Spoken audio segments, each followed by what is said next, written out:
우리 함께 말씀 보겠습니다. 오늘 본문 사무엘상 13장은 사울 왕에 대한 이야기입니다. 우리 사무엘상 12장 마지막에서 선지자 사무엘은 왕정 체제 안에서 이스라엘 백성과 왕이 어떤 태도를 가져야 하는지를 명확하게 말해줍니다. 12장 24절 25절을 보시면 사무엘이 이렇게 말하죠. 오직 여호와만을 두려워하시오. 여러분은 온 마음을 다하여 언제나 여호와를 섬겨야 하오. 여호와께서 여러분을 위해 하신 놀라운 일들을 잊지 마시오. 만약 여러분이 고집을 피워 나쁜 일을 계속한다면 하나님께서 여러분과 여러분의 왕을 멸망시키실 것이오.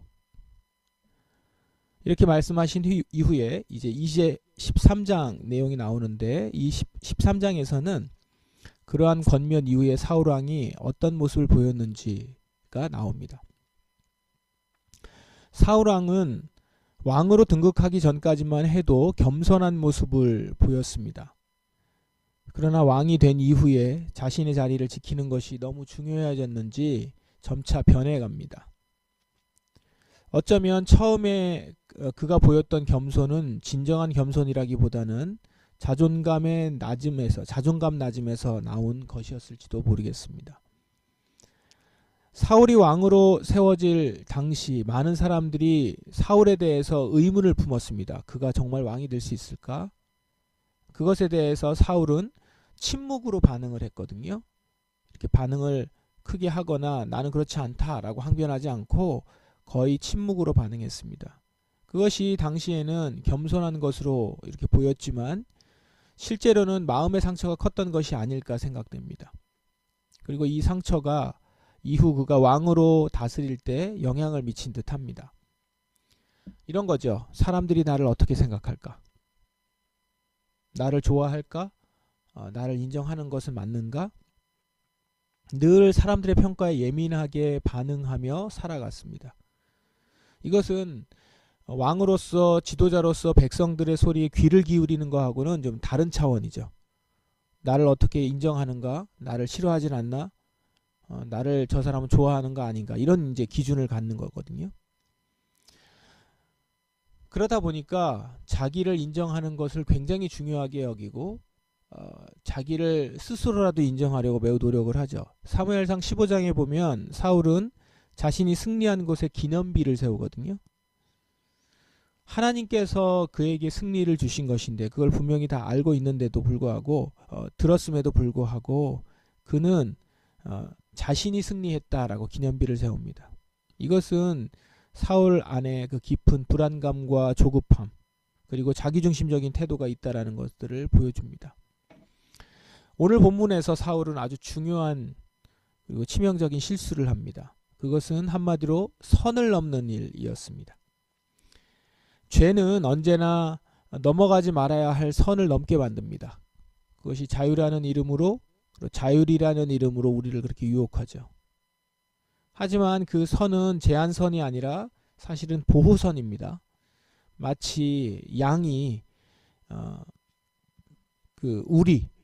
울타리죠. 울타리가 불편해 보일 수 있지만 그것은 늑대나 들짐승으로부터 양을 지켜주는 보호막이거든요. 보호선인 것이죠. 양이 내가 양이라는 것을 분명히 알고 있다면 울타리를 넘지 않겠죠. 그게 보호선이기 때문에. 그러나 자기가 양이라고 생각 안 하고 만약에 사자라고 생각한다고 생각해 보세요. 그러면 울타리 밖이 더 좋아 보이고 결국 그래서 울타리 밖으로 나가면 그제서야 자기가 양이구나. 이래서 이제 잡혀 먹이면서 위험에 빠지면서 그제서야 이제 알게 되겠죠. 지금 사울이 그렇습니다. 그는 계속 백성들의 시선을 의식하고 자신의 입지에 대해 불안감에 휩싸입니다.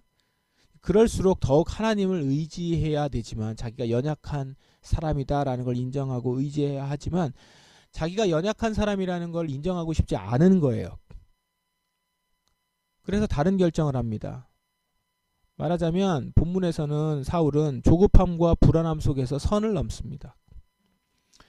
블레셋의 위협이 계속되고 있고 백성들은 점점 두려움에 쌓여 있고 전쟁에 나가서 전쟁을 하려고 있는데 그런데 이제 블레셋의 위협 가운데 사울은 지금 사무엘을 기다리고 있는 상황이거든요. 먼저 하나님께 예배하고 그리고 하나님께 말씀을 듣고 확신을 얻은 다음에 이제 함께 전쟁에서 전투를 해야 되는데 아직 사무엘이 오지 않는 상황에서 백성들은 계속 불안해하고 수군거리고 두려워하다가 이제 흩어집니다. 다시 돌아가기도 하고 도망가기도 하고 상황이 좀 악화됐습니다. 그건 맞아요. 그러면서 사울은 사무엘이 오기를 기다리고 있었는데 끝까지 기다리지 못하고 스스로 제사를 드리겠다라고 합니다. 이제 제사를 먼저 드리고 나서 이제 시작을 해야 되는 거니까요. 그는 이렇게 했을 겁니다. 내가 왕인데 제사도 내가 드릴 수 있지 않나. 지금 백성들이 다 흩어지고 있고 민심이 동요하고 있는데 지금 제사를 드리는 것이 옳아. 왕으로서 지금 결단을 해야 돼. 라고 이렇게 생각을 했겠죠. 하지만 그것은 하나님이 맡기신 질서를 넘는 일이었습니다. 사울의 결정적인 실수는 이 조급함과 불안함 속에서 자신의 판단을 앞세운 겁니다. 그리고 결국 그는 하나님이 계시지 않는 방향으로 나아가죠. 사실 여러분, 이스라엘이 왕을 요구하게 된 배경도 이와 비슷했습니다. 보이지 않는 하나님만으로는 불안했다라는 거예요. 그래서 다른 나라처럼 다른 민족들처럼 왕을 요구했고 사울은 그런 조급함과 이스라엘의 조급함과 불안함 속에서 어쩌면 급조된 리더일 수 있습니다. 본인이 그렇게 인식한 것 같아요. 그러다 보니까 그는 누구보다도 백성의 시선에 민감하게 반응을 하고 자신을 떠나는 것 같이 보이면 내가 인정받지 못하는구나 이렇게 이제 생각을 했던 것 같습니다. 사울의 모습을 통해서 오늘 우리가 받을 수 있는 교훈이 있습니다. 조급함과 두려움 속에서 중요한 결정을 하지 말아야 된다는 것이죠. 두려움은 점점 커지는 그런 성격을 갖고 있습니다. 그리고 지금의 상황을 과장시키고 처음 내가 생각했던 것 계획과는 전혀 다른 방향으로 우리를 몰고 가죠. 그래서 여러분 이런 경우들 있죠. 시간이 좀 지나고 나서 그때를 회상하면서 내가 왜 그때 그런 결정을 했지? 그때 내가 정신이 없어서 너무 두려워서 결정을 했지 하면서 이제 후회하는 경우가 있죠. 이게 이제 가벼운 결정이면 모르겠는데 중요한 결정일 때는 치명적일 수 있습니다.